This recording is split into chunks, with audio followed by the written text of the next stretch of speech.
So, Michael, we just did our Oscar predictions for the 92nd Academy Awards, but there's another awards ceremony in Los Angeles, which has got people talking, which always gets people talking, which are the Razzies.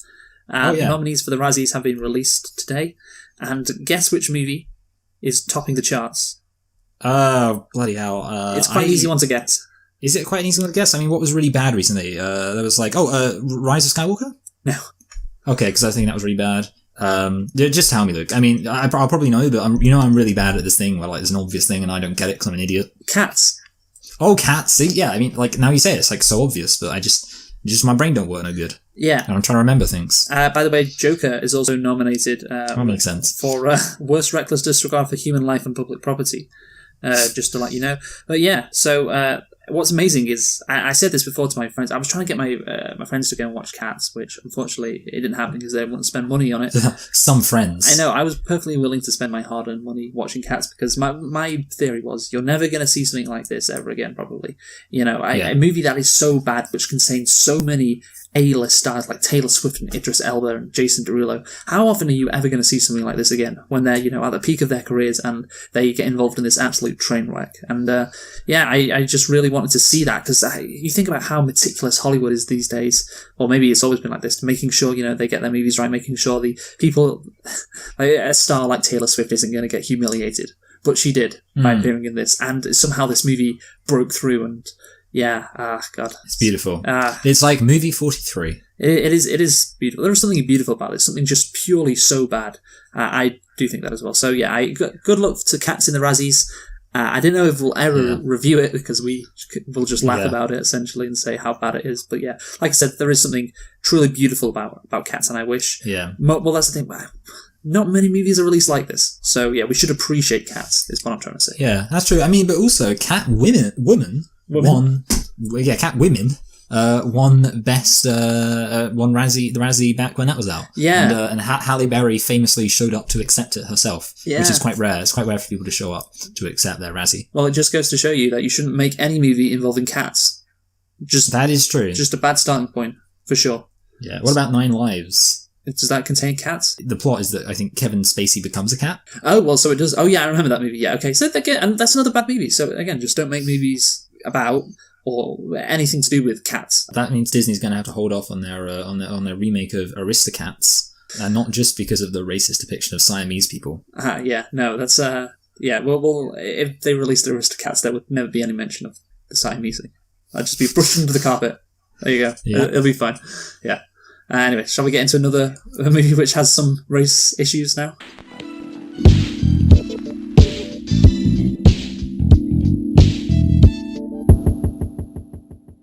Hello and welcome to Select and Reflect, the movie review podcast where we look at films that have come out in the near and distant past, we give them a couple of watches, and evaluate them beyond first impressions. And this week, we are continuing to look at the Oscars, the winners from last year, because of course the Oscar Festival of 2020 is coming up, and we're going to be looking at, as we do in the week when the Oscars actually come out, Best Picture. Slightly different this time for one reason, just in case you were sat there worried that we weren't going to look at some other films that were nominated for Oscars. Because the Oscars have been quite early in the year this time, we are looking at the Best Picture winner now, but we're going to be looking at some other films later. So just don't worry, stay subscribed. Don't unsubscribe because you didn't think we were going to talk about more Oscar films. Luke, why don't you tell us a thing or two about Green Book?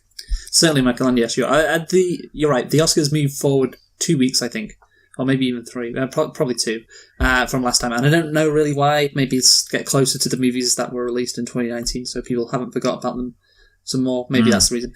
I don't know. But anyway, yes, Green Book, the winner of Best Picture from last year. Just incredible scenes. Really, really are.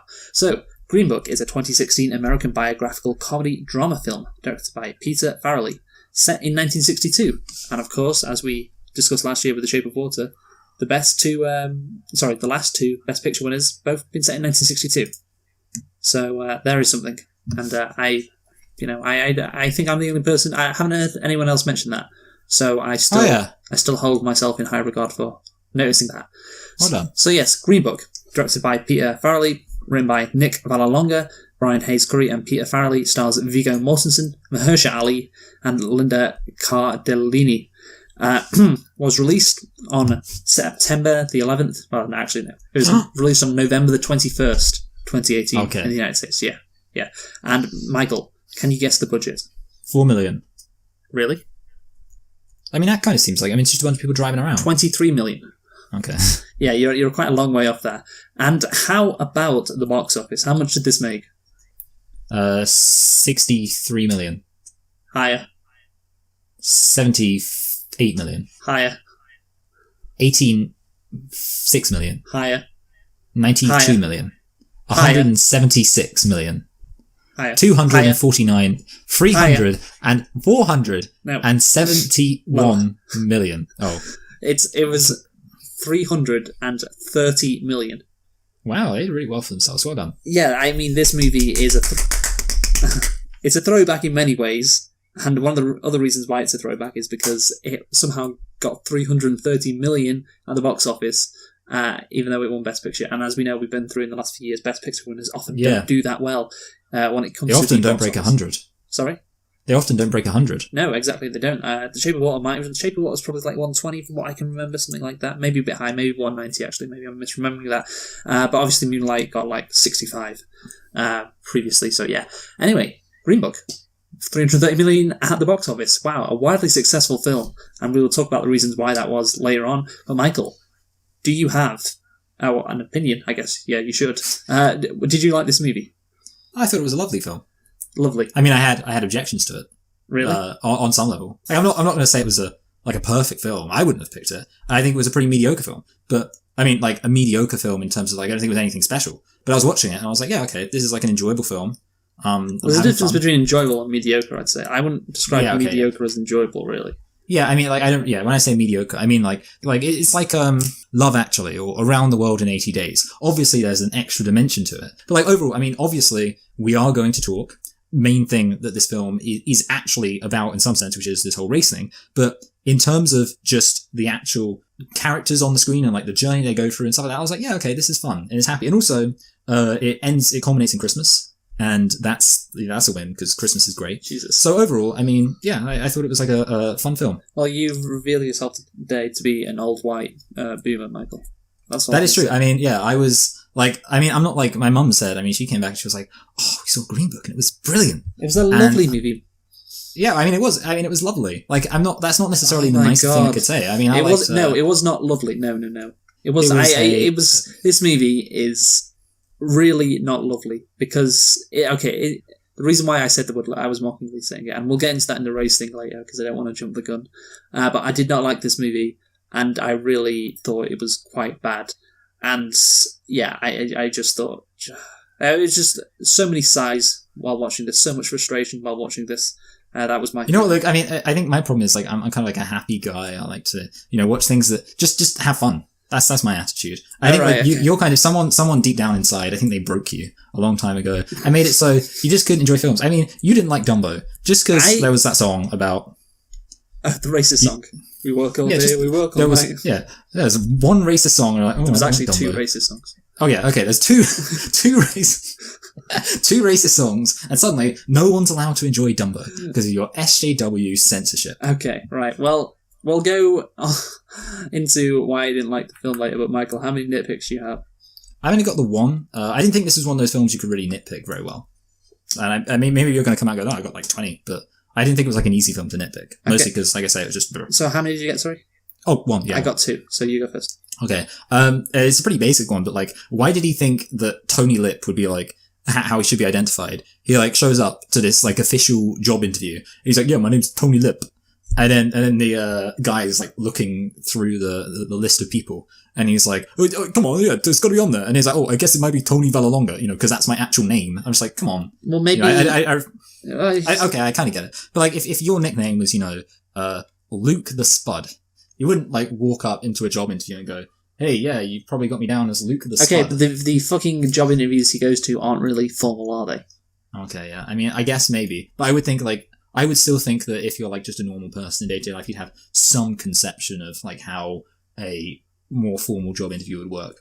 So I would say actually, if just to jump into something, I feel like Viggo Mortensen was very naively working class in this film. Like working class in such a way that I don't think any actual person would be working class. Like working class in a way where he seems to be incapable of understanding the fact that other people aren't working class. Whereas I feel like in reality, actual working class people have a very good conception of the fact that it's okay to present in a certain way. Maybe that's just in order his to get ahead. character. But I don't maybe know. it's just his character. I don't know. Yeah, I mean, sorry, Luke. I know you love this film, and you're going to tear down my nitpick. But what's your two nitpicks? 'Cause I do think your nitpick is kind of because No, he's it was- from a yeah, it was different a bad world. He's nitpick. like, oh yeah, Tony Lip. That's how he goes. That's how he gets his fucking jobs. So he would, Yeah. Okay. Yeah. I'm sorry. Luke. I mean, to be fair, like I was struggling with nitpicks. I'm not going to lie. Like I try to be. Well, I try to be like you and just get these great nitpicks, but sometimes I just can't. Okay, well, here's a great nitpick. How is it hard to say Tony Vallelonga's name? Oh yeah. Okay, that's a good one. Yeah, see, that's a good one. You didn't have to go with your bullshit one now. To be Yeah, fair, yeah, I see where you're coming from, but yeah, Tony Vallelonga. It's easy to say. It's not that difficult, and Yeah. it's It's literally read it. It's like it's said as it's spelt. yeah. I don't. Why would Mahershala Ali Like first my points out? name's Michael. That's a harder name because it's like Michael. Yeah, it's got It's got a ch. It's got a ch. it's in got it. two vowels together, and that's always a difficult. And my middle name is Anthony with a th. Okay, don't That's reveal your whole identity here. Yeah, and my home address is Yeah, I know. But yeah, Mahershala Ali pointed out, oh, it might be difficult to say. I was like, what? No, it's not. And then the fucking guy struggles to say Vallelonga. It's just incredible, really. It's probably because that guy wasn't very racist, so he didn't want to he wanted to validate Mahershala Ali by proving him right. Okay, You know. so next up, when Tony and Don Shirley are discussing Bobby Kennedy, obviously Bobby Kennedy gets Don Shirley and him out of jail. Oh yeah. They're saying good things about Bobby Kennedy, or saying he's doing nothing. Where, as you'll know, Michael, because you've watched The Mob, or just know You mean about The Irishman? shit. I Watch don't know The why I called it Irishman. The Mob. Yes, that's what I meant. Yes, The Irishman. Or yeah, I mean, kind of Yeah. the same thing. In The Mob, The Irishman, whatever. When you've watched The Irishman, you'll know that The Mob were very much against Bobby Kennedy, and therefore I imagine Italian Americans, particularly someone in Tony Vallelonga's position, would be against Bobby Kennedy. If you don't know about history, if you know a bit about history, you know that as well. So I think Tony Vallelonga would not have nice things to say about Bobby Kennedy, given the history of the movie, and that's another area of the film where history is very much lacking, unsurprisingly. So there you go. So yes, that is my two nitpicks. I've got a lot more to say on why this movie ain't that great, but first let's go through the plot. So Yeah, hit me with that plot. I will. Set in 1962, the film is inspired by the true story of the Deep South by African-American classical and jazz pianist Don Shirley, played by Mahershala Ali, and Italian-American bouncer Tony Lip Vallelonga. Oh, so his first name is Frank. Interesting. Who's played by Viggo Mortensen. Yeah, I think he is actually referred to as Frank at one point. Ah. It's a bit weird though. Yeah, maybe. Who served as Shirley's driver and bodyguard. The film was written by Farrelly and Brian Hayes Corey, as I mentioned, and Nick Vallelonga, who's, of course, Tony Lip Vallelonga's son, based on interviews with his father and Shirley, as well as letters his father wrote to his mother. The film is named after the Negro Motorist Greenbook, a mid-20th century guidebook for African-American travellers written by Victor Hugo Green. So essentially, you go to a town in, say, Tennessee or Alabama, you're black, you need to know where to stay, well, you look at the Green Book. That's it. That's the reason why this movie is called that. Yeah. So, Michael, shall we get into the plot of the movie? And I first want to start talking about the structure, because I think it's such a... I mean, of course, it's a basic movie, isn't it? It's such a basic premise. Yeah. Two guys meet, they don't see eye to eye. It's a road trip movie. Sorry? It's a road trip movie. We love those. Yeah, but the key is obviously they don't see eye to eye. They're very different people. And it's like Odd Couple, but in a car. Yeah, exactly. The Odd Couple, but in a car. And then they get along. We first get to know Tony Lip, get to know his family and the situation and all of his prejudices, etc. Then 30 minutes in, he meets Don Shirley, drives Don Shirley around, series of scenes showing that they aren't getting along. Don Shirley doesn't find Tony's description of the food that good, or he doesn't like how Tony is stealing a rock, or doesn't like anything pretty much about Tony. And obviously Tony is like, hey, this Don Shirley guy, he's a schmuck, That is how they talk. Wow, you laid them. Yeah. Now this Viggo Mortensen character is literally the epitome of the hey, I'm walking here. Like, the racism towards, well, not racism towards, I guess the racism discussion concerning African Americans in this movie, I think is, something that's been brought up a lot. But certainly, Nick Vallelonga's character is, Tony Vallelonga's character is incredibly stereotypical for an Italian American. I don't think I've ever seen a bigger Italian-American stereotype than Tony Vallelonga. Wouldn't you say so? Yeah. Do you know what I actually remember when I was watching this? There's a one funny, every now and then Family Guy does something funny, and there's like this Family Guy clip, and it's like, I think Peter says something like, I'll be as elusive as a Italian-American describing his friend's sexuality or his brother's sexuality, and then it cuts to this guy with like, talking to Peter with his mother, and he's like, "Hey, you know, my cousin, he's a bit on the fruity side. He likes kind of the feathery things, you know, blah blah." And Peter's like, "You mean gay?" And then the mum starts crying. He's like, "Look what you made Mama do. No, Tony's not gay. He's creative." That's that line. Tony's not gay. He's creative. Come on, he's not gay. That's funny. Just like to fool around with the guys when they're playing stickball out in the street. Yeah, that's true. Yeah. Hey, I'm walking. It is what they're all. Yeah. I do like a good old-fashioned stereotype. I think everyone does. Yeah, this thing, obviously, that hasn't been mentioned a lot because of other issues with race in this movie. But yeah, he is very much a stereotype, and obviously, you know, we see at the beginning of the movie that Tony is prejudiced.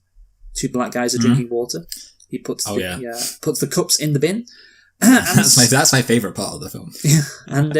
Yeah, and he's racist. That's very clear. And to do something like that, I think you do have to be quite racist, not just to wash them. Yes, that was yes. Yeah. So, but he puts these 2 cups in the trash can, and then here's the thing: he's not when he meets Don Shirley.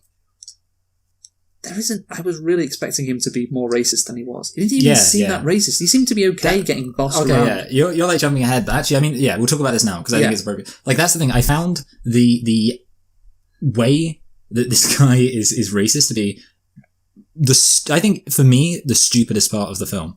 Like the bit when he just, and I remember. I mean, I will say, like when the first time I watched this at the beginning, I was like rolling my eyes pretty hard. Like I think you said you were rolling your eyes, and I was definitely rolling my eyes at the beginning. And it is weird because it's like they establish it's like that's so racist to be like, oh, some black guys drank water from a cup, I'm gonna put it in the bin.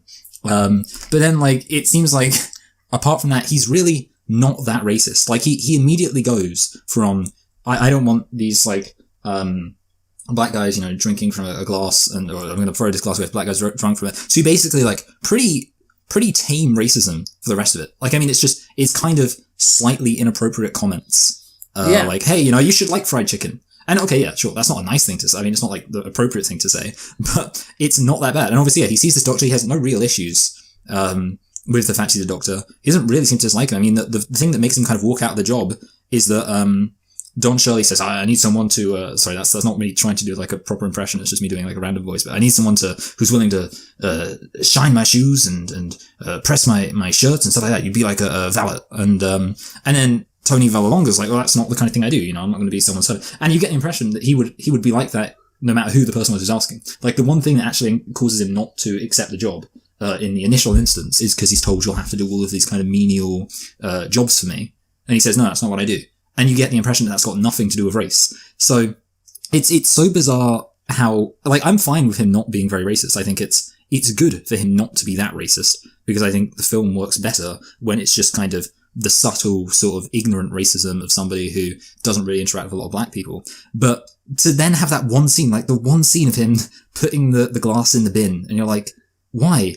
And also, jumping ahead a lot, his family isn't that racist either. Like, you get the impression, like, oh yeah, obviously you come from like this community where we're racist and stuff. But then Don Shirley, of course, comes home at the end for Christmas, and the entire time's like, yeah, come on, we accept you completely. And it's like, it's weird, and it annoys me that they tried to make it, and I'm jumping ahead to like the whole race thing, but it's weird. Well, he's like, we're talking about his character arc, Tony Vallelonga, and it's like, okay, so he is racist, and then by spending time with Don Shirley, he's not racist, and there's problematic elements with that. But first and foremost, he is very, very racist, putting like 2 drinks in the trash can. And then, like I said, it's just like, okay, he's getting bossed around by Don Shirley, you know, and he doesn't seem to have an issue with it. To be honest, he just does what he says. He's like, hey, well, you know, I'm not in... Well, he's not liking it, but he's not, like, infuriated by it. Like, how am I being embarrassed by getting bossed around by this black guy? You know, like, it is like the movie's like, we got to show you guys, all the people watching, how racist he is, so we can have a special movie. But there's nothing after that. It's like, yeah, we got to make sure he's racist. So when they connect, it'll be better when the two become friends. Yeah. But there's no arc. He's literally like he's kind of fine with it all throughout. Yeah. Like, do you think Don Shirley ever thought that Tony is not racist? Like, I think if Don Shirley saw Tony put that glass in the bin, he'd be like, dude, why did you do that? Yeah, well, that's the thing. There's no. Well, real I impression. just felt like letting the audience know I was racist, so it'll be special for them when I suddenly become not racist. Yeah, there's nothing that Tony does that will make Don Shirley think that he would do what he did when he put the drinks in the bin.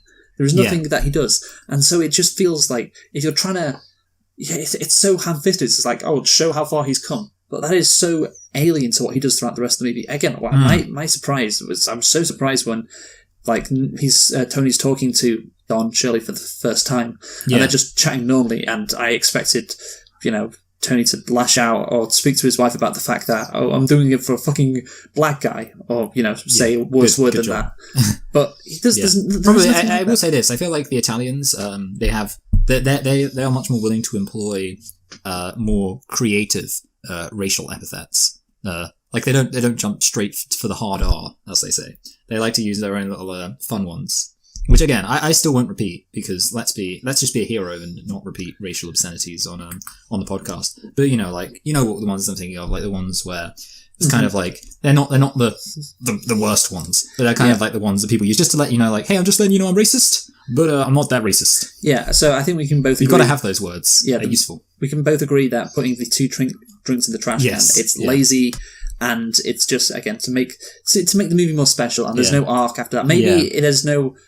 We can't see Tony being so racist to Don Shirley, and we only have to have that one incident, because otherwise, if he's more racist than he is, then the audience won't like him, and then oh dear, then the audience starts thinking, wait, how can I root for this character when he's been so racist, and then we get into some of the issues of this movie concerning race. So yeah, there's that. Also, there's this other storyline going on with Tony, not just about him, I guess not being a racist, but again, there's not really an arc there. He's not a racist he is a racist, then he's not a racist. But the other thing that's going on with him in the movie is his bad relationship with his wife. Sorry, not his bad relationship with his wife, his relationship with his wife, which isn't bad, but he starts writing letters to her. And here's what I was thinking. Surely it would make more sense that he had a bad relationship with his wife. And so therefore, when he's writing these letters, his wife falls in love with him again. Or maybe not falls in love, they reconnect. Because they seemed fine when he left. So yeah, I don't know. I get what you're saying, but I think the one issue with that is it would mean that the impetus for him kind of becoming cool with his wife again would be the words of another man. I think I'll say but you can have better scenes where Tony really digs deep and speaks what his true feelings, and Don Shirley helps him get it out. You don't have to have the scenes like they are in the movie. I think that's a good point. Basically, I will say as it is, it is something where you kind of just go, huh. Look, she's when she's reading to her friends, she's like, oh, look at how heartfelt he is, look at how beautiful these writings are, and his friends go hey, Tony, hey, Vinny, I want a letter, why haven't you written me a letter? And as it is, you kind of laugh at it and you go, ha, it's funny. Whereas obviously if there was a serious issue with their relationship, I think maybe, I guess there's two, I don't think it would have worked really if there was a serious problem in their relationship. I think maybe you could have written it so it was they sort of were drifting apart, perhaps. Yeah, drifting apart, maybe. Yeah, that's better. And I think, like you say, if they would have to have kind of a scene of Tony writing his own proper heartfelt feelings. I mean, I think there's obviously where what is it? He says "P.S. Kiss the kids for me," and then Don Shirley's that's hitting a cowbell at the end of I don't know some dead guy 15th symphony or whatever. And then Tony's so that's good. Yeah, and Tony's oh, so that's good, and he's it's perfect. And it kind of shows how you get in a sense that Don, can I call him Don? Is that his name? I forget. Has some appreciation for the directness of Tony's choice of language. So yeah, I agree with you. They probably, if they wanted it to be a little bit better, they could have done that. But ultimately, I would say as it stands, it's more from my perspective, it's a kind of fun thing. But yeah, it's not really a character thing. And I think I'd probably agree with that. So it's for me, it's look, they're reading it and saying how kind of romantic he is, and it's funny because we know that he's just writing out what someone else says. But yeah, if they wanted to make more of a character thing, then they could have done that. And I think, it probably would have helped. Okay. Yeah, you're right. So that's basically it for Tony. Littering. Yes, littering. Yeah, he doesn't listen. So yeah, he becomes... That does make me laugh, though. Yeah, he becomes about... When he throws the thing out the window and he has to stop and go pick it up. So he becomes a better person throughout the movie. That's basically his arc. Again, like we said, the racist thing, he's not racist anymore, it's shit. Yeah, and that's silly. As we've talked about, I think the wife thing with the letters that he wrote to her could have been better as well. So yeah, we need to talk about the other character now in this movie, which is Don Shirley. And he is incredibly interesting. And this is what I was thinking could have been the saving grace of this movie. If you want to write a movie, if you want to write a movie like this, and our Nick Vallelonga's, memories of the stories that his dad told him and letters and stuff. You write a movie with Don Shirley as the main character and about essentially a character study of Don Shirley. How he can't fit in anywhere. He can't fit in with the white crowd. He can't fit in with the black crowd. He feels incredibly alienated. He feels incredibly alone. That would be really interesting. I think if the movie focused on that was the main thing. That would be great. And go on. I disagree with you on one point. I think you're right, character study. I will say a lot of really good character studies, the person who is the focus of the character study is not the main character. A lot of times they are, but I think you could have done a character, especially with like a character who's kind of a bit okay, give me an example, because I disagree. Give me an example of a character study where the character isn't the main character in the movie. A Beautiful Day in the Neighborhood. I don't know, like I feel like he's a bit of a secluded kind of person. You need to have someone there to lighten the load. Some funny wisecracking Italian. Okay, well here's the thing. You still have Tony Vallelonga in this movie. Not. You still do, but here's the great thing about this. What did Spike Lee criticize concerning Driving Miss Daisy? Or maybe it wasn't Driving Miss Daisy specifically. I guess you're going to say the white character being the main character? Well, he came up with a term for the black character. I know this term, but I forget what it is, so tell me. Magical Negro. Oh yeah, Magical Negro. Yeah. You got this white character who's the main character, and he's led to a better place in his life, has a character arc, and the black character, because he's a magical Negro, helps him get there, a common trope in films, unfortunately. How about you flip that for this movie, with Don Shirley being the main character. The magical white guy. And Viggo Mortensen can be the magical Mario. Leave. Magical I don't know, maybe just the magical Italian, the magical white guy. Wouldn't that be great? Wouldn't that be flipping the genre? Everyone thinks, okay, this is going to be a movie, like fucking Driving Miss Daisy, and it turned out to be. Wouldn't it be great? Is it Don Shirley's the main character, and it's a character study of Don Shirley, and then Viggo Mortensen's the magical, not Negro, white obviously. guy, and he teaches him how to enjoy fried chicken. It's maybe not that specifically, because I have issues with that, but teaches him how to just fit in better with black people, I guess, if that's what he wants to do. And it is clear, I think, by this movie he wants to do that. Maybe he didn't want to do that in real life. I don't know. That's another thing that we'll get onto. But certainly, I think the character story of Don Shirley it'd be really interesting. And again, Tony Vallelonga, he's the guy that is being the magical character, shall we say? That would flip everything on its head. You would think you're going to see Driving Miss Daisy, and it's like, well, okay, this is completely different, and that would, I think, that would be interesting for number one, and I think it would make a better movie number two, and it'd be original, I think, as well. So there you go. I think that should have happened. I think that would be better. Yeah. You know what? I think you're you make a good argument. I think that would definitely be interesting. I will say, I think that I guess the only question would be how far can you go with it? Because obviously, I guess there are plenty of things you can do with it. I was going to say, I think for me, I'll say that obviously the scene where he talks about how he says when I hang around black people, I'm not black enough. When I hang around white people, I'm not white enough. So what am I? I thought that was quite a good, powerful moment. And I guess it feels that there is something impactful about getting these revelations about sort of the deepness of his character and the complexity of his struggle from the perspective of somebody who's just very casual around him. However, I do get that's where the magical thing happens. That's how he gets him to one place. Yeah. Okay, yeah. I think I get it, and I think that's right. I will say, in a way, I think that Tony Vallelonga does function as something of a magical white guy, even though he's the main character. Although I guess you could say, well, that's the issue. He's the main character. Yeah. He has an arc himself, a supposed arc, which we've obviously trashed, but he does that as well. Not. So yeah, that's where the issue is. Also, another thing which I think the movie could have made more of was this really interesting point when Don Shirley is chastising Tony for he's playing I don't know, some dice game. Oh yeah. Maybe Yeah. outside this house, and Tony's like, hey, everyone else was outside. I was just doing it to win money, like something like that. And Don Shirley's like, well, they have to be outside. You don't. And he's really chastising Tony for wasting his privilege almost. Like, how come, you've got this appearance which allows you to do anything and get away with it. And you're just, and look at me. I'm trying so hard to get people in there to respect me and people across the South to respect me, but they just don't because of the colour of my skin. And to see you just throwing it away, it hurts me. And that was the only, I thought that was, a really good line, really good insight into how it was feeling. But that's not brought up again. Don Shirley doesn't have a go at Tony ever again concerning, you're wasting your privilege or anything like that, which is really unfortunate. It really is. So it's kind of like they don't really go... They don't go there. Go full throttle. Well, that's the thing. It's like, it's a happy, nice movie.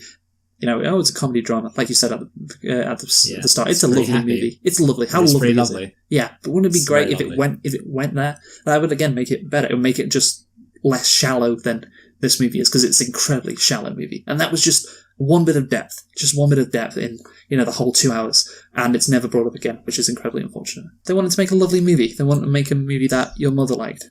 Makes me happy. Yeah, that makes old happy white people who they don't really like Colin Kaepernick that much. Do you know who that is, by the way? I know who Colin Kaepernick is. All right, good. Yeah. He's the kneeler. Yeah, they think Barack Obama was divisive when it came to racial relations. They want to make those people happy. So yeah, we're not gonna go too far into how Tony's abusing his privilege as a white person in the eyes of Don Shirley, because that's a bit too complicated for this movie. I don't know. Like, I think maybe, honestly, I think probably it's more just that. No, it's not. No, I don't know. I don't think it's really because I don't think it's like as kind of purposeful as you make it sound. And this is really, I don't think it really affects the. So the I'm giving them too either. much credit that they're smart enough to recognise that and not put it in the movie. The people who made this movie are just as shallow as the audience, essentially. Yeah, I just think that they were like, hey, he says this and it makes a character feel bad, and that makes the audience feel some type of way, and then the film continues. That's what I think. So they are shallow then. Shallow. Well, yes. yes. Okay, thank you. I'm not going to say like necessarily they're shallow people. Well, I am, because I'm not going to say. Oh, no, they're just people who they didn't want to write a film that required too much effort. They were like, just make a film. Like, at the end of the day. That's maybe even less credit that they're lazy. That's even worse than what I'm saying. Well, I wouldn't necessarily they're intrinsically lazy people. I would just say that someone was like, hey, we want you to write this film, and we just want you to kind of write like a nice feel-good film. I was like, yeah, sure, it's my commission. Maybe every other day they're making these Lars von Trier levels of intense, miserable art. But this one time they're like, boss says I got to do this, so they did it. I don't know why you're giving these people so much credit. I really. Well, I just think that ultimately you shouldn't judge a book by its cover, and we should just. Well, actually, no, that's got nothing to do with it. But I'm just saying, like, I don't think like you're kind of acting as if they were like, oh, if we have this intense character study, it will make people feel sad, and we don't want people to, or make people like think too much, use their brains, think too hard, etc. Use their brains, and then their heads will hurt. I don't think that they were like, oh, we can't have people using their brains. I just think they were more like, hey, it's is it fun? Did the characters say some things that like made the audience feel some emotions? And they go, yeah, did. Okay, right. Well, that means it's shallow then. That means it's shallow. Yeah. I'll agree. They didn't. Yeah, the film. I'll agree. The film is shallow. Yes. The only thing I'm really disagreeing with. So I'm just saying that I don't necessarily think you can say that the people who made the film are intrinsically shallow. Well, I think if it was intentional, then I don't know. Michael, it's one or two things. Either these people who made the movie are shallow, or they're not shallow, and they wanted people in the audience not to think too hard about it. It's one of the two. You pick which one you want. Okay, I feel like I might make a shallow film. Like I'm like, you know what? I feel like just making a dumb happy film, like about a boy, or I don't know, what's another dumb happy film? The Post. No, that's not that dumb and happy. Well, dumb films are, as you've said, they are dumb. Forrest Gump is another example. It's a dumb film. What's that film? Yeah, Forrest Gump. And what's the other one? Daddy's Home. It's just so happy, isn't it? Like, because they learn to be co-dads in the end, and like they have the big dance party. And I'd be like, you know what? I feel like making just it's kind of like it's like if this is your attitude, chef. Michael, maybe you shouldn't be reviewing movies. I have to say, it's like a Master Chef going to get a Big Mac at the McDonald's drive-thru. Sure, they're a master chef, but sometimes, even if you're the most incredible master chef in the world, you want a Big Mac. I think sometimes, you can be a very non-shallow person, deep, if you will. But sometimes you just want a Big Mac, like the film version of the Big Mac. And that's what I feel like this film is. This film is like, it's film comfort food. Like many other films. Okay, film comfort food for who, though? For me. And my buddies. And also... Well, you just said the problem with that. Again, it's comfort food for people like you. And then... I don't know, ultimately, I don't know, there needs to be a poll of black people, but, I would assume... Okay, so I do actually think... we'll get into this in a minute, probably. But, for me, my main problem with this film is that it tries to be more about race than it needs to be. And that makes its statements on race much more of a thing for analysis. But I feel okay, lose the scene of Tony Vallelonga putting the glass in the bin thing, and I feel like there's no reason why anybody shouldn't be able to appreciate it as just a story about two people who, again, maybe you're going to really blow the operation wide open when you talk about the historical stuff. Obviously, I can't really look up the historical stuff because then I run into a situation where I end up accidentally seeing the budget and getting it perfect. So, Michael, okay, I see what you're saying about, it's just a nice film. It's a Big Mac. Yeah, ask you this. If you were black, do you think you'd feel the same way? Because I genuinely don't, I don't think... Because the answer is no. No, I don't know if the answer is no, but I'm saying... By the reaction that I have seen when this movie won Best Picture, the reaction I have, seen in articles that I have read and so on and so forth, black people are not happy about this movie being, being talked about as you did. They find it, again, the shallowness is to them not something that is just, okay, it's just a Big Mac. No, they find it, again, very disheartening and frustrating that something like this can be produced as a movie in the year 2020. So there's the alternative. Yeah, I don't know, I definitely agree that, I'm not surprised to learn that, there's, black people would probably watch this and think, maybe not feel as great about it. Having said that, ultimately, there's always going to be films that are going to appeal to different people to differing degrees. And I guess, yeah. One which concerns black relations to white people, and black people don't enjoy it.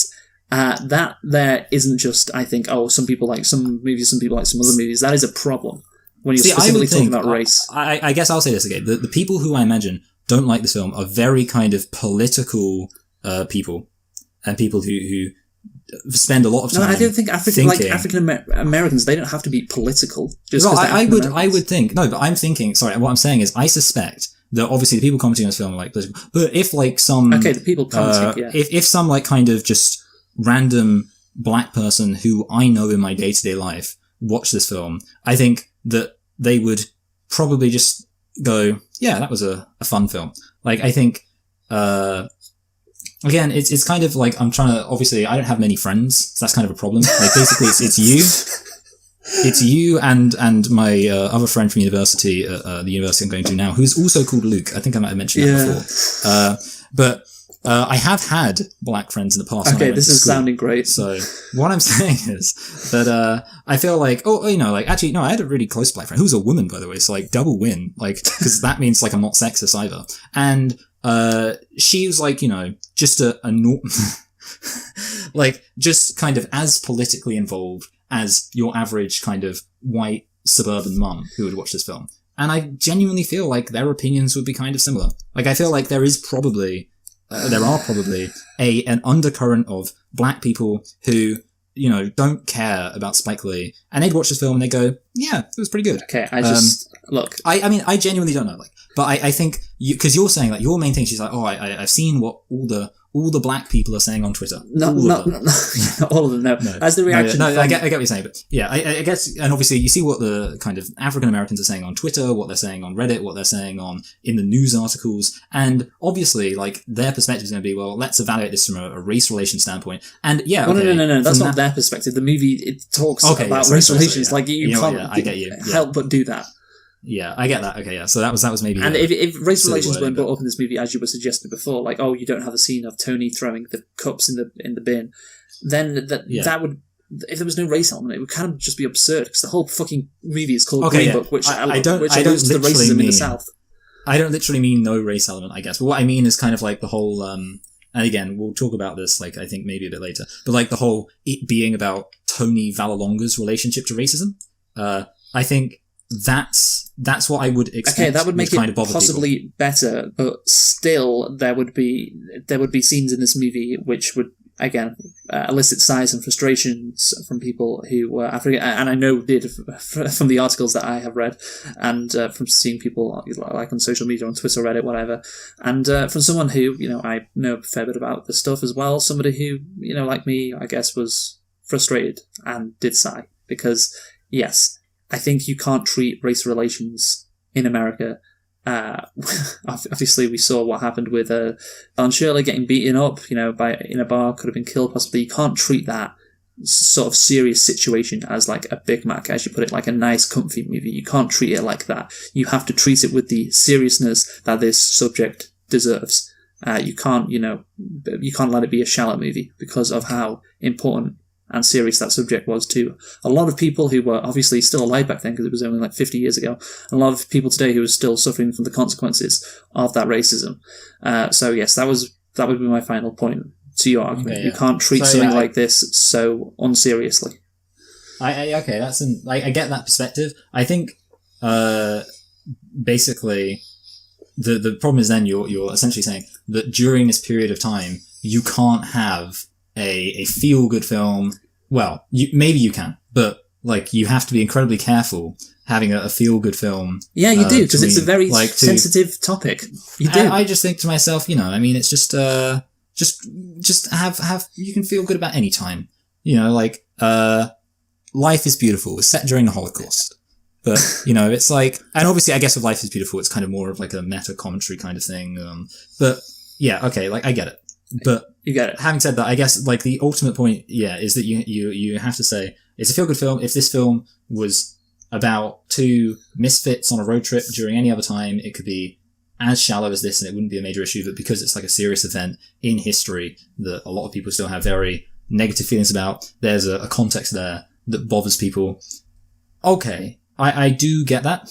Yes. But I think ultimately it doesn't take away from the fact that it is still a functional feel-good film.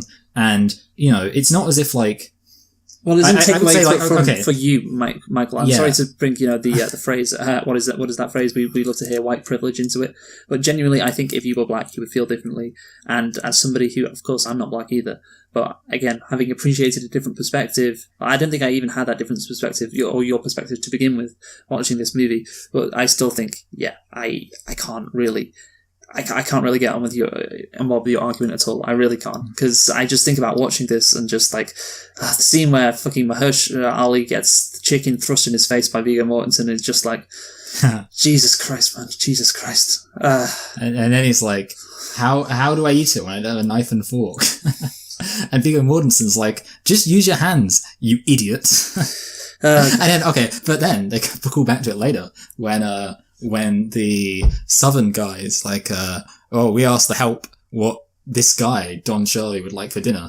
And they said he'd really like some fried chicken. And then the guy with the trombone comes and goes, wop, wop, wop, wop. Yeah. Well, didn't you like that bit? Yeah, and I didn't really what the movie callback. Was acknowledging there. Is it just kind of saying how Viggo Mortensen is being kind of racist with that? So that moment shouldn't have been given the tone it did. Judging by what happened later on in the movie, I'm just like that scene when it's revealed he's going to be eating fried chicken is just at the dinner. It's just like I'm really not sure what they're trying to say with that, to be honest. But anyway, yeah, we shall get on to. I just mentioned that instance of Don Shirley getting a piece of fried chicken shoved in his face. Great stuff, and we shall move on to other examples of that when we talk about concerns about the depiction of race. And this is really what because of the depictions of race, and because we had a discussion about this previously, it is why that I can't just say that this movie is like a nice movie, it's a lovely movie. I can't just say that because of how I think it fails on race. So I'll go into the Wikipedia not definition, just the Wikipedia paragraph first and foremost. The film has been criticised for advancing a white saviour narrative in a film that perpetuates stereotypes. Salon said the film combines the white saviour trope with the story of a bigot's redemption. Peter Farrelly told Entertainment Weekly that he was aware of the white saviour trope before filming and sought to avoid it. when Don Shirley is saved by when Don Shirley is saved by Tony from those three hilariously stereotypical white racists, not like Viggo Mortensen at all. Obviously, those three guys are far worse. I would say, like, how much more white savior do you want to get? Like, Don Shirley is literally being saved. His life is literally being saved by Viggo Mortensen in that scene. So I will say, I mean, I think maybe this is not completely, I don't want to say understanding, but maybe I'm wrong about exactly the nuances of the white savior trope. But I would think maybe the fact that that Tony Vallelonga uses his physicality to save Don Shirley kind of adds a positive aspect to that. In that, like, I just think it's the fact that he's saving him. Okay, I get it, but like, I mean, because I'm trying to think about examples of the white savior trope, but I would think, like, usually with the white savior, it's kind of like somebody who comes in with like these really good, honest intentions, and then because they're so wonderful, they're like, I don't know, do something which in some way relates to sort of stereotypes about white people, like maybe they civilize, like, and obviously I'm saying that, like, not because I believe it, but like, they'd be like, oh, you know, like, I don't know, is there like an interracial version of My Fair Lady? Because if there is, that would just be mental. But, you know, like, whereas in this case, it's kind of like, I mean, you've got a black guy being beaten up, and a white guy comes in and go, wait, you know, scram, you saving losers. him. Yeah, but it's kind of That's like, the it's key. just like, but it's like, it's brutish, it's not really, I mean, yeah, maybe, obviously it is literally he is saving him, but I feel like that wasn't really, I didn't really get the impression that the tone of the film overall was that Tony Vallelonga was saving him. In fact, a lot of the time, There are scenes like that where he literally does I save think the him. flip, That's the issue. he does literally save him. But I think the flip side would be like, you've got all these scenes where Mahershala Ali's being told, oh, you can't eat here, you can't do this, you can't do that, and Viggo Mortensen sticks up for him, but then Mahershala Ali's like, no, don't bother with it, like, don't, you know, this is not your place to try and like do this, we'll just do whatever. And ultimately, I feel like on the main thing that matters, which is sort of the systemic sort of, I don't want to say casual because it's scarcely even casual, but for the standards of the South at the time, casual racism that Don Shirley receives from the people who are hosting his events, Viggo Mortensen doesn't really have a role there. So I feel like maybe it's good. Again, I get it. Like, I think it's definitely not great, but I think it's probably good that it's the more minor, incidental plot points where Viggo Mortensen plays this role, as opposed to. So yeah, I mean, like, yeah, like I said, I get you. Like, he does literally save him, but I would say, like, it's more of a minor thing, and like the white savior thing would be if Viggo Mortensen like comes in and says, no, you know, we're not having this, you racist, we're going to eat here, and you can't stop us because this man is a human being with rights. And then Don Shirley kind of looks at Viggo Mortensen with like a kind of wise expression, what's the name of the guy, the Driving Miss Daisy guy, Morgan Freeman-esque expression, goes, thank you, you're a good man, or something like that. You know, that would be pure white savior. Whereas this is that more kind of like, does happen at the end, though. Like, if Viggo Mortensen comes over to talk for Don Shirley to the guy who won't let Don Shirley but then eat. Maybe I'm misremembering, but I thought kind of like it almost like kind of that sort of almost fizzled out in the sense that in the end they were just like, no, we're just going to leave. Yeah, no, I mean, maybe did I'm say being they an idiot, did leave, yeah. but he was Viggo Mortensen was trying to save Don Shirley. No, that's in the that thing. I would sense. say like he tried to, but I feel like the film didn't give. And here's the thing: like ultimately, that you can always like basically. I will say this: if you have a film about a white man and a black man in the Deep South, and the white man is not a racist, then you're liable to have at least some saving shenanigans. Like, you're liable to have No, a that's scene- the thing. You don't have. There's no fucking contract. You don't have to write that in. You don't have to have these shenanigans go down. That doesn't have to be the case. They chose to put this shit in the movie. They didn't have to. Yeah, I know, but like, how much? Like, I mean, you're going to have a scene where like some people are racist. No, and you obviously, don't. You don't have to. Who says you have to? Okay, like I mean, in 1960s with black people, or a black person walking around the Deep South in 1960s, you need to have at least, because otherwise you would be implying. No, you don't need to, because everyone already knows. Everyone watching the movie, hence the fact the fucking Green Book, like, the whole reason that exists is because of white people being racist to black people. You don't need those scenes. It is simplistic. It is reductive. It is fucking, like I said, it is white savior stuff. That really doesn't need to be in this movie. And yeah, again, it is, I mean, I might as well say, the point I was going to make later, makes white people feel better about themselves. That's what it does. And again, if you're putting that scene in to make white people feel better about themselves again, if you were someone who was an African American, you would again sigh and you would be frustrated. But anyway, yeah, I think. I mean, I actually, So I might be pivoting off of this, but I did want to talk about one example of a white savior narrative, which did make me roll my eyes a bit. Okay, go on.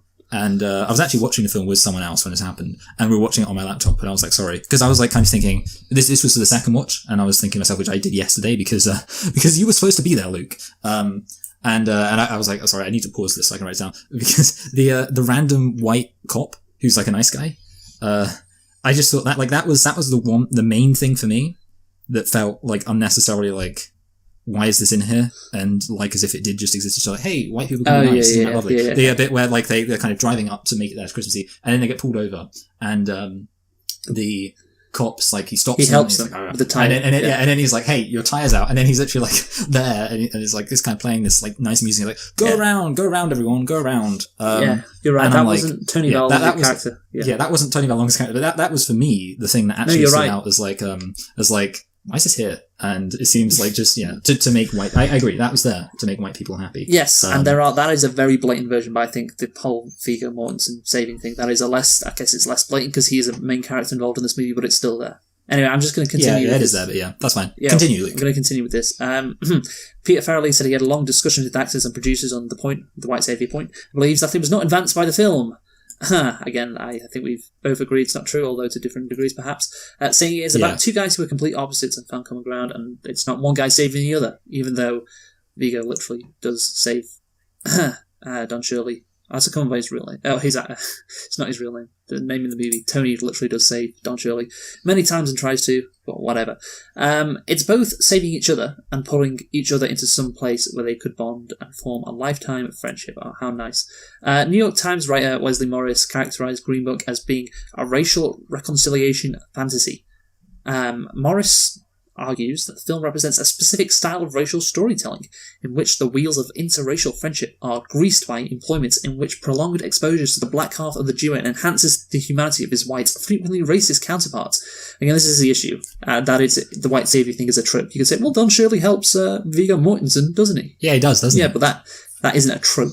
That's what the difference is. It's not something which, an educated black person helping a poor white guy to write letters, or just become more educated. That's not a trope. Well, I would point out, like, just the example that springs to mind when he does actually help Viggo Mortensen is when he contacts the Bobby Kennedy. Yes. And so that would be an example. Yeah, that would be. Again, it's not a trope we see over and over again in movies. Writing a positive appreciation in The Hollywood Reporter, Kareem Abdul-Jabbar noted that the filmmakers are history's interpreters, not its chroniclers. Okay, so, that's a bit of a bump from Kareem Abdul-Jabbar. So, here's the thing, and we touched on it before, I think there are various scenes showing, in this movie, how bad racism is, of course, that thing where Don Shirley nearly gets stabbed in the bar, and the audience is like, well, I'm against that, so I can't be racist. And, like, Viggo Mortensen saves the day, you mentioned that cop in the end, he saves the day. Just make white people, I think, feel good. Look at how white people have stood up for black people. It is a comforting vision, I think, for the white viewer watching this, reminding them, I guess, of also the progress that the country, or America in this instance, has made concerning racism, and also they're the reason that progress has happened at all. Enlightened people helping black people to become on the playing field. More like enlightened people. Yeah, enlightened people, right, ladies? Yeah, they're the real heroes, and so essentially, white people, they're the real heroes because they set aside their privilege. And they can see black people, you're human beings as well. When that cop saw Don Shirley, he didn't yell racial profanities and arrest him. He just treated him like a normal human being. And that deserves uplifting music. And that deserves, some really nice feeling. Like, oh, isn't that nice? He treated him like a human being. That's great. That's wonderful. We'd love to see it. And yeah, I think if you look at here's the thing. The attitude that I'm mocking, discussing this, and the attitude I think you have also shown, Michael, which is obviously I disagree, but I think if you look at, do you know what the cinema score for this movie actually was, Michael? No. It was A+. A+ cinema score. Is that like, sorry, I actually don't know anything about cinema score. Is that like the ranking of it? Sorry, is that like how well it did, or how good it's considered? How well audience members enjoyed the film. A+. See? Well, there's black people I was talking about. Yeah, it's so obviously that's the highest metric. All my black friends showed up, and they were like, they're like, hey, I loved it. Yeah, no, they were all like, my good friend Temwa, I won't say her surname. She was like, I thought it was a feel good film, and I loved it. Yes. And I said, well done. Good job. And I said, I'll bring this up with Luke. In many ways then, because this movie got a perfect cinema score, it is kind of like the perfect movie, I think, for America. And I think even if you look at this country, in the UK I'm talking about recently, and there's been a lot of talk about... Because of Prince Harry. Yeah, Prince Harry and Meghan Markle, is the treatment of them, in fact, racist. And I'd say, yeah. Ooh, that's a tough one. It is. But you've got so many people... Unfortunately, saying it's not racist, in that accent. And of course, there's what's that? Well, to be fair, Luke, I hate to point out that, it needs to be said that there isn't any black in the Union Jack. Okay, so just get over it, buddy. Yeah, and there's that guy, what's he called? Lawrence Fox, I think. He went big like a couple of weeks ago, saying a question sign that people are sick and tired of being called racist. And I think this attitude in the UK is the same as America. Obviously, it's like people don't like to be called racist. They don't like it. They don't like it, and that way, this movie is a perfect movie for America. I remember when what was it? When David Lammy was talking about the white savior thing with what's it called? And Stacey Dooley. Comic Relief, and she was saying oh, being called racist by David Lammy was so horrible for me, and she was really having you have no idea how horrible it was for me to be called racist by David Lammy, and I was like. I was there, so I was, talking to her, and I was like, get over it, Stacey Dooley. Yes. At the end of the day, as much as I have shown myself to be a card-carrying racist, I do think it's worth noting that, in the grand scheme of things, there are at least 2 things worse in the world than white people being called racist, maybe even more than that. Yeah. I want to read a tweet from Adam Sewer.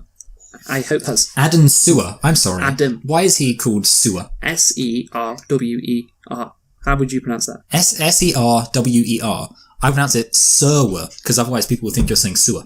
As in, the place where shit goes. And that's not nice. Yeah. He writes... I saw this tweet. It's a tweet, basically. And I think it sums up my feelings as well. Green Book is a perfect best picture for a country in denial about where it is, how it got here, and what is necessary to change course. And I think that's exactly the same as the UK, as I've detailed in the last few weeks. As I haven't detailed in the last few weeks, as has been seen in the last few weeks, and I've detailed just then.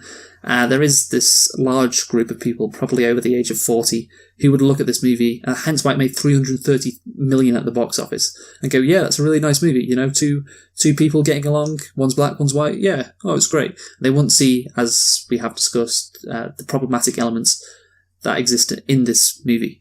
And I think, yeah, it is literally white people who are, I guess, baby boomers. That's probably the stereotype, feeling better about race relations. And again, it is something that is, it's very unfortunate, as I've detailed. It's super lame. Yeah, I want to go into something that I think this guy Mark Harris said in Vulture, which I think I very much agree with, when talking about the both sidesism of this movie. Don Shirley has a character arc, and Tony Vallelonga has a character arc. He says...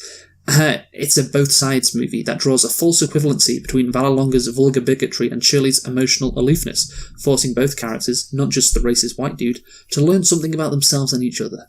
The scene underlines one of the most ill-advised narratives thread in Green Book, that Shirley isn't black enough. He doesn't listen to Aretha Franklin. He doesn't appear to have any close black friends. He has no concept of soul food. Tony gets him to be black. He can't imagine him not being pigeonholed, essentially. It's a tactic, Harris notes, whose echoes can even be found in a terrific older movie and Best Picture winner, like In the Heat of the Night, and exists mainly to reassure any audience that might be uncomfortable with a black man gaining the moral high ground. And I essentially think that's true. It's we've got to have Don Shirley have some issues, and we've got to equate them to Tony Vallelonga. Tony Vallelonga's racist. Well, he's not racist. Well, there's a similar character arc for Don Shirley.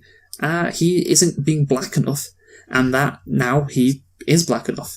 So I think that, isn't black enough thing, again, that's something that is personal to Don Shirley, and I think a character study would have, like I said before, would have handled that better than him, not being black, and now he is black enough. But again, the fact that it's parallel to Tony Vallelonga, not being racist, I think that's where the issue is. Do you agree with me on that? I kind of disagree on 3 points, although I do see kind of a grain of truth. I think the 3 things I would mainly disagree on is go by one by one.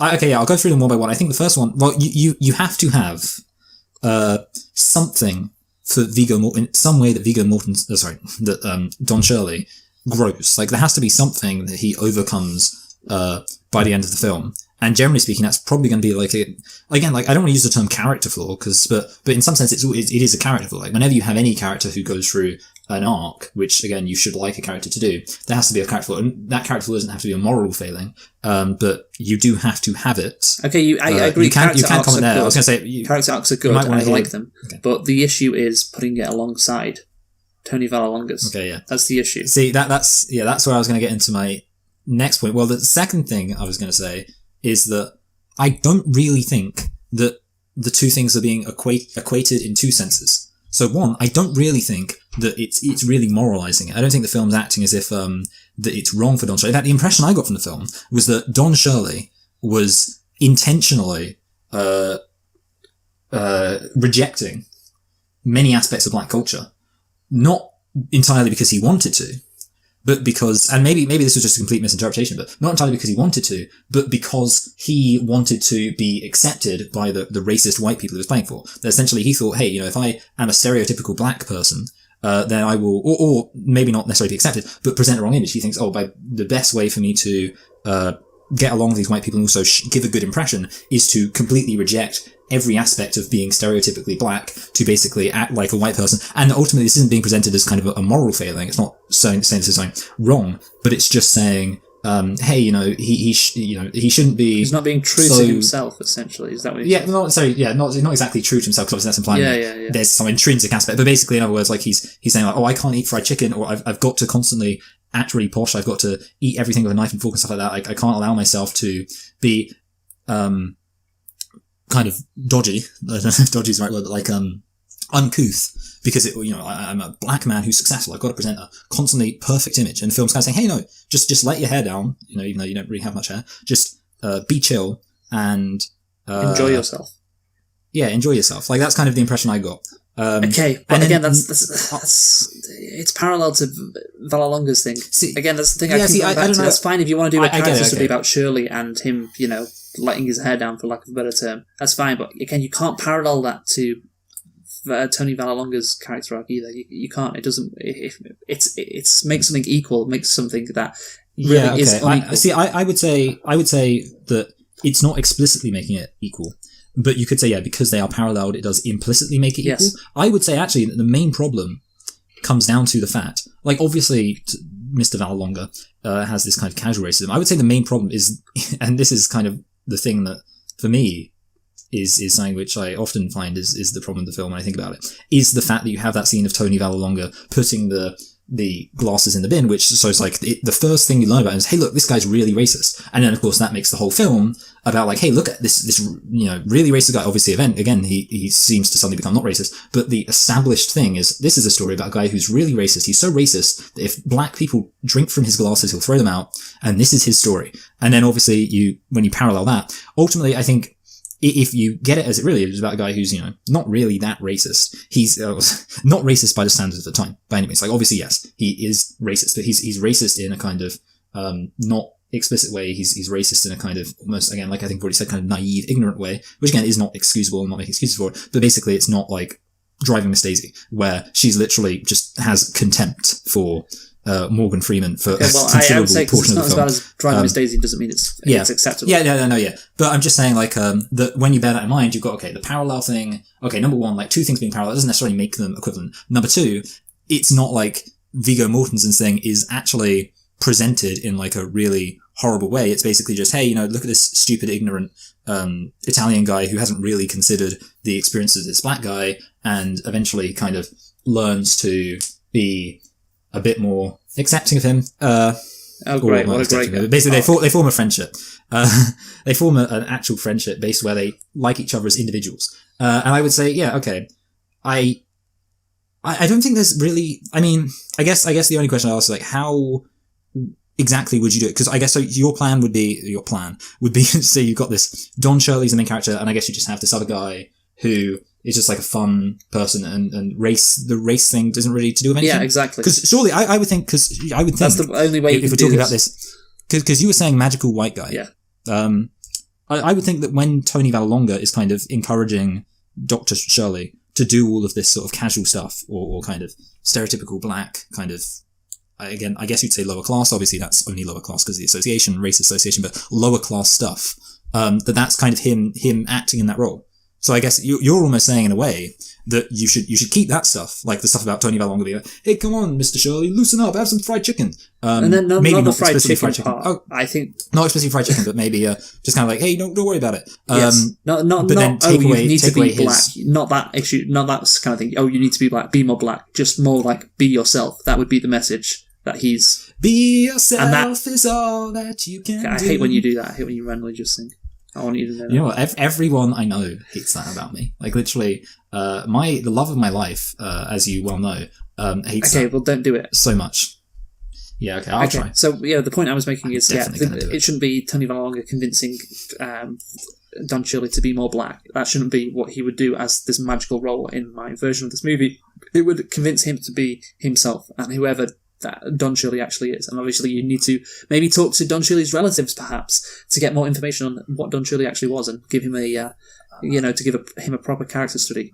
I know where you're going with this because I looked at the Wikipedia. Just one thing though. It seems to me in a way almost like, and maybe I'm being with it, but it almost seems like the problem is with your thoughts is that Don Shirley not Don Shirley, Viggo Mortensen becomes almost like this perfect guy though in your version. Because according to your version, Viggo Mortensen has to teach Don Shirley how to be true to himself. And also, Viggo Mortensen, somebody growing up in kind of New York in an Italian background in the 1960s, has to be completely free of any, even remotely subtle racism. No, and I'm curious about that. He doesn't have to be free of that. No, he doesn't have to be free of it. It's just like, it's, he's just there. He's like the supporting character. And yeah, he can be a bit racist, whatever. But it's not the main focus of the movie. The main focus is Don Shirley. Okay, yeah. I just wanted to clarify because I was kind of curious exactly what you were going for. Because I kind of assumed that there was... Because, that was the impression I got. I assumed there was more nuance to it. Yeah, that would make sense. Yeah, I mean, I think I kind of agree. But basically, I would say it's not like, for me, it's not like a massive thing. And again, it's because, number one, having two things be parallel, yes, it implies equivalence, but it is not explicit equivalence. And number two, I would say it helps. Like, it would be so much worse, obviously. Again, I know it's like stupid to just say, it would be worse if this was the case, but I think it kind of shows how, like, at the end of the day, this is like it's a misdemeanor.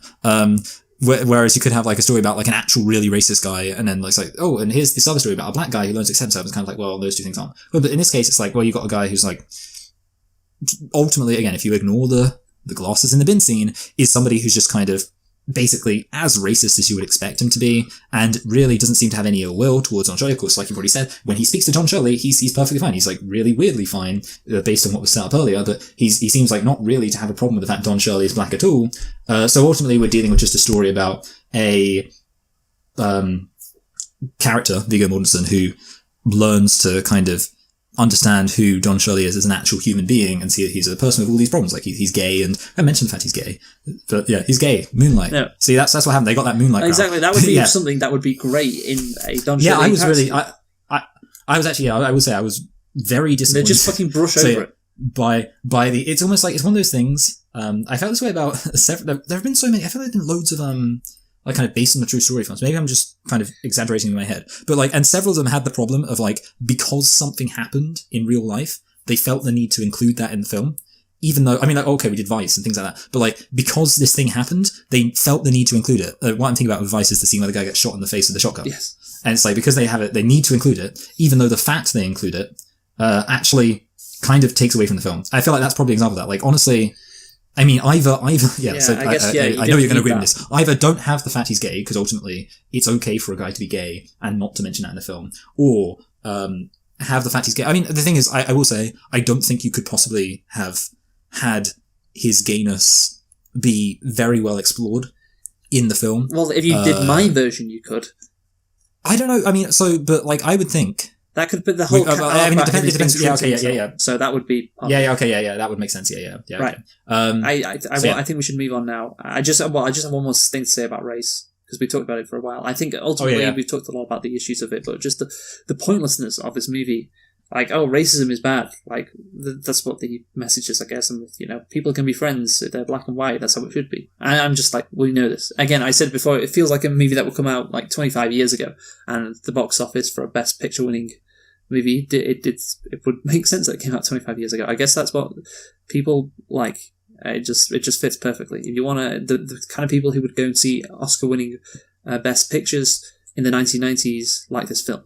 So again, that's that was 25 years ago, the mid-90s. So yeah, that's the point I was making. And again, obviously, Driving Miss Daisy has been brought up, and yes, the similarities to Driving Miss Daisy are very much there. And again, it just feels like a movie which didn't need to be made, and if you were going to make it, again, do something different with it, do something like how I suggested.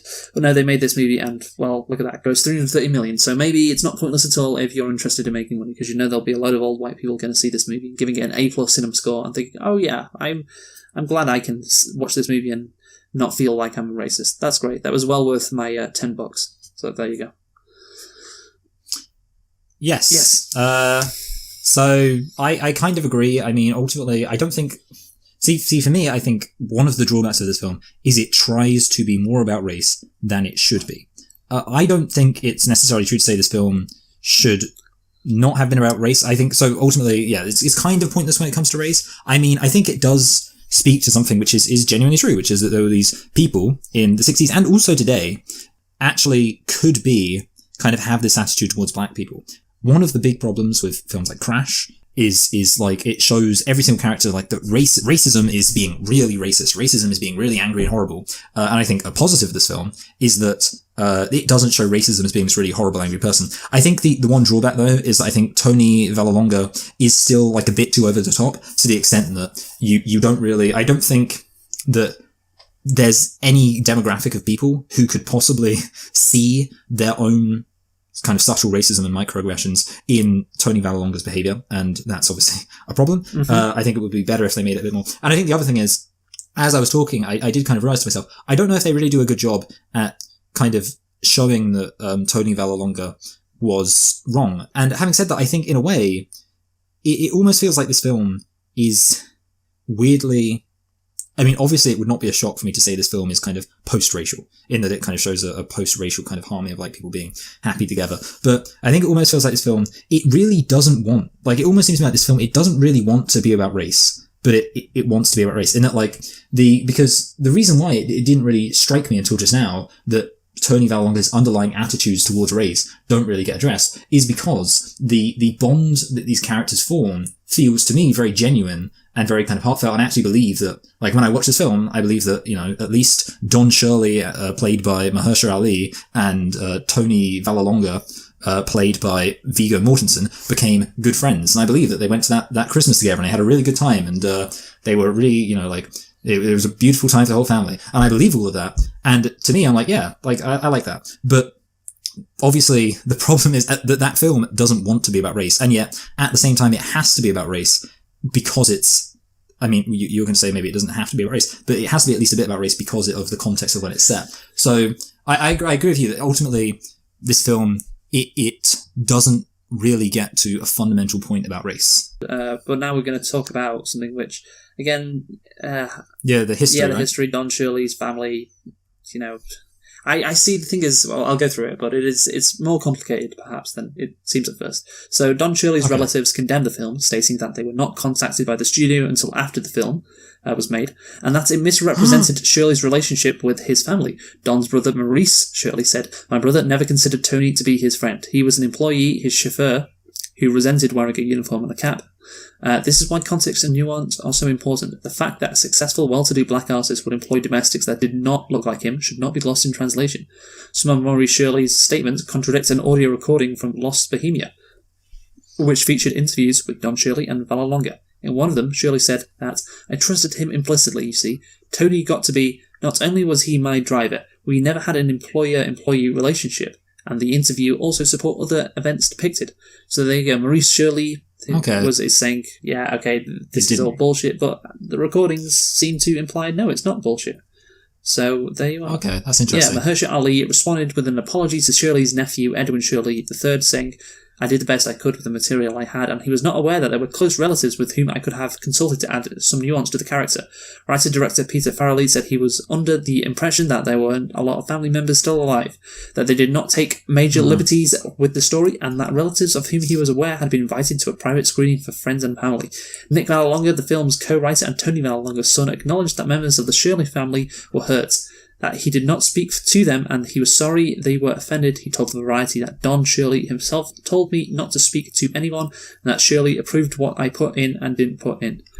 So I guess so it's a bit of a... It seems that obviously in the movie Don Shirley is not doesn't have a good relationship with his family, and I guess it's a matter of who you trust. Are you trusting Nick Vallelonga, and you're trusting the whole idea that he didn't have a good relationship with his family, which would make sense as to why the family weren't contacted and the family had a completely different idea of Don Shirley's relationship with Tony Vallelonga? Or are you, you're on Don Shirley's family side, and it's like, well, obviously Hollywood and all these movie makers would make a story actually better than it actually was to make some money, and it wasn't actually like this, because I could see both sides here. And I think I will say it's not surprising me at all, especially the idea of kind of a brilliant artistic mind would be the kind of person who would just kind of have issues with their family, like Aaron Rodgers. That the family, I don't know, is that he's true? a quarterback for the Green Bay Packers. Oh, okay. He does have issues with his family, and he's very talented. Yeah, but the also the family would be like, oh no, yeah, we always got along, and actually that the family, it's kind of like how the families are often like they don't know when people have depression and stuff, like, oh yeah, he was always really happy with his life and things like that. When it made me think of that the terrorist in London, and his mum or dad said he was always a really nice boy. So yeah, I listened to it on the radio and just laughed. Yeah, so ultimately I think there's definitely, to me, it seems a bit more especially on the on both points, honestly, it seems more likely that the family were kind of missing. Having said that, I do think, obviously, that it seems likely that it would have maybe added something to the role if Mahershala Ali, or, of course, the writer, or, of course, both of them in combination, because actors should kind of contribute to the character and vice versa, would have kind of spoken to them, and it seems a shame they weren't really in the lead. Maybe the movie doesn't get made. But yeah, maybe they... Yeah, that's true, yeah. And you would hate that. The $330 million that went into the coffers of Universal would hate that. This is Universal, right? Oh, yeah. Yeah, I think it is Universal. Yeah. Yes. But having said that, I would say, in this case, I would possibly say it doesn't matter to me too much. Even if those things were true, obviously, to the extent, I'm going to assume, of course, that this film probably embellished some details. Oh, yeah, obviously. I'm going to guess that Don Shirley probably maybe didn't go to the family Christmas at the end, but, I'm fine with that, because I think that, again, if they embellish the friendship, that's the key thing. Yeah, exactly, yeah. And I think the friendship seems to have been basically legitimate. Yeah, I think the recording thing is the key, where he said, I trusted him implicitly. Yeah. You see, Tony, he was not only my driver, we never had an employer-employee relationship. That seems to me to indicate more than friendship. So there you go. Yeah, it seems to me that they were friends. So yeah, basically, more than just, it's not. Yeah, sorry, I meant more than just. Yeah, sorry, not more than friends. They were more than friends. No, they seem to have been friends. So yeah, that doesn't seem too indicting. Yeah, I just feel you have to mention it, obviously, because it was a big thing once it won Best Picture. So, well, the family doesn't even agree. But yeah, so obviously you add in families. Yeah, again, family. It can be difficult. You add in every bits of the information, and yeah, it's about, I guess, who you trust at the end of the day. And I think there's both reasons to distrust and trust both sides. But anyway, I think we shall now move on to the conclusion. So do you want to go first, Michael? There is so much to talk about, and this film it's an interesting film. It obviously stands alongside, in principle, the three films, Crash, Driving Miss Daisy, and, itself, Green Book. And I think, on the surface, the main reason to like it is because it is a film which, for me, it made me feel happy. And I have watched it with other people. I've not watched it with a black person, unfortunately, but it made me feel like, oh yeah, I like this. But the thing is, what I liked about it was that it was the friendship between these two people. And I would contrast it to Driving Miss Daisy, which is about this woman who is absolutely horrible to this black man. And the black man just says, oh yeah, is really happy the whole time, has no problem. And is basically the nicest person in the world. And because he's the nicest person in the world, eventually she sees him as something close to human. That's obviously nothing like this. But I would say it feels like, in a way, even though there is this racial undercurrent, it is about the story between two people. And obviously, the racial undercurrent, it has to be there if you're going to tell the story, at least in some sense. You're going to have it. It's a story about, it's a Green Book. It's about this white guy and this black guy who drive in the South. The white guy takes him on these tours. He basically kind of protects him a bit because, he's the muscle. He's like from the mob or whatever. I don't know if he's affiliated with the mob. And, you have to have that story. Where I wish they would have stopped is with kind of just making it too much about race. I think if they would have held back, I would have, felt much more positive towards this film. Obviously, and I'm talking about the thing, he throws the glass in the river, in the bin, things like that. Obviously, I'm not going to summarize the whole thing, but that's really what I didn't like. I think if they would have been more, leaned much more away from the race angle and into the relationship between these two people, which I think, similar to About a Boy, similar to any romantic comedy, similar to, Love Actually, things like that, is just an enjoyable story about two people who form a relationship and they, have what feels like to me, if I look at the performance between Mahershala Ali and Viggo Mortensen, I see a genuine, sincere relationship. I might actually consider this film to be a low 7 if it had leaned into that properly. If it had, maybe tackled the race angle in a really intelligent way, I might consider it even an 8. As things stand, though, I can't say I hated it. I certainly can't say I considered it to be, average. Average would be as low as I go. But honestly, I feel like this film for me was a 6. It was like a film which sure, there's lots of stuff you can criticize, but ultimately, I can only say I liked it. And for me, I would say it's kind of similar to, and maybe this is like a weird association, but a film like, say, Creed. But actually, now I think about it, I'd probably go for above John Wick Chapter 2, which is a middling 6. Not a great film, but again, obviously, for me, I personally didn't consider it to be a horrible film. Okay, well, I think this movie... look, the question you have to ask yourself, is this an inoffensive movie? Is this just a lovely, nice movie about two friends?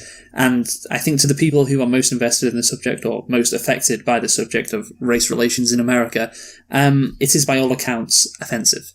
And that has to be put up. I was reading an article, I think it was in the LA Times about the Green Book, and I was just like, damn, this person really, really does not like this movie, even more than me. And they went to some places in which I was like, okay, I don't think I really agree with that. But I agreed with the majority opinion, and I was like, yes, this movie it handles the subject of racial relations in America in the 1960s, not very carefully. Clumsily. Yeah, not very, you have to, if you're doing something like this, you can't make a movie like this, man. You can't. And there's the pointlessness of it. 25 years ago, you would have this movie and it would be normal. We're in 2020, man. Have we moved past this? Well, according to a lot of the audience who went to see this and gave it an A+ cinema score on the box office money rating, probably not. And that is, unfortunately, disappointing. So, again, I think this movie has too many issues to be considered, like I said, inoffensive. I brought them up, don't need to do it again. And also, I don't think, there are some issues, again, with just the structure and just the plot in general, forgetting the race relations as well. But the race relations, those are the main things that is going to drag it down for me. And I think I'm going to probably give this Green Book a 4.5 out of 10. Michael, 4.5 for me. Yeah, okay. That's interesting, though. It's interesting to me that you rate it lower than Driving Miss Daisy. And in some sense, would I be right in saying almost the reason for that is because didn't you give Driving Miss Daisy a 5? Well, let me have a look. I think you did. So I'm curious. I would guess based on that your reasoning is almost kind of circumstantial. That because Driving Miss Daisy was released in the 80s, I did give Driving Miss Daisy a 5. Wow, yes. So yeah, I don't know. Yeah, I mean maybe. Yeah, I think that is probably maybe knock down Driving Miss Daisy and knock up Green Book, or maybe you're just saying that you're taking into account the circumstances. Yeah, I'd have to watch it again. I think the thing is, Driving Miss Daisy. It's different. Obviously, it's about a black guy driving a white woman. Oh, it's a white guy driving a black guy, whatever. There's the similarities that are obvious and how they form a friendship. But I think generally there's less white savior stuff in Driving Miss Daisy, from my memory. Yeah. That you almost in a way you feel like Driving Miss Daisy is kind of more honest because the white woman is really explicitly racist. I guess so. And. Yeah, 5 out of 10 obviously isn't a great score either, but I think, maybe the 0.5 difference is because this movie came out in 2018. I've been saying 2020 a lot, but obviously it's 2018 when this movie came out. I keep thinking it's 2019, honestly, because I've been watching so many kind of Oscar films in 2019. Basically 30 years later, that's probably it. It's again, I think I mentioned before the pointlessness of it, and it is pointless. It is really pointless. And I guess that's why it's less. So I'm interested. How did you know I gave Driving Miss Daisy a 5? Are you recording all mine as well? I just remember. Like, genuinely, I remember because I remember explicitly why. I remember why because I also gave it a 5, Driving Miss Daisy. Which I guess makes sense because I gave Green Book a 6. I consider Driving Miss Daisy to be worse than Green Book, so I gave but anyway. And I remember that when you actually gave your rating, you said, I never thought I would do this. I never thought I would give a Best Picture winner. I thought maybe I'd go as low as 6. I never thought I'd go as low as a 5. But I think Driving Miss Daisy is a 5. Like, that was actually, you gave it a little run up. And I remember because you gave that little run up, like, I never thought I'd go as low as 5. But yeah. Yeah, well, I guess, it's the opposite to inflation, maybe depreciation instead of the similar movies, and it's just one comes out 30 years later, so that drops it a bit. Maybe that's my thinking. Yeah, I can see that. I think that's fair enough. So again, 4.5 for Green Book, which makes it worse than Vice. And we've still got so many awful movies to go through. Well, actually, just Bohemian Rhapsody, actually. Of the movies that were nominated for Best Picture last year. But anyway, Michael. Yeah. It was a bad year. What are we doing next week? Next week, we are looking at the winner for Best Foreign Language Film, Roma, and also, I think, Best Director. Best Director. Is that right? Alfonso Cuarón. And was, of course, my shoe-in to win Best Picture, and Green Book fucking took it. So there you are. Anyway, thank you for listening. We've been selecting and reflecting on Green Book. We have touched on a range of subjects here tonight. And if you are interested in any more of this, where can people go, Michael? To selectandreflect.co.uk. They can go to a Reddit discussion on race. Just pick a random maybe the Joe Rogan subreddit, and talk about race. If you want to have a more in-depth, or the Donald, a more in-depth conversation on race in America. So thank you for listening. Join us next week for Roma. Who are you, Michael? I've been Michael. Thanks for listening. Goodbye. Goodbye.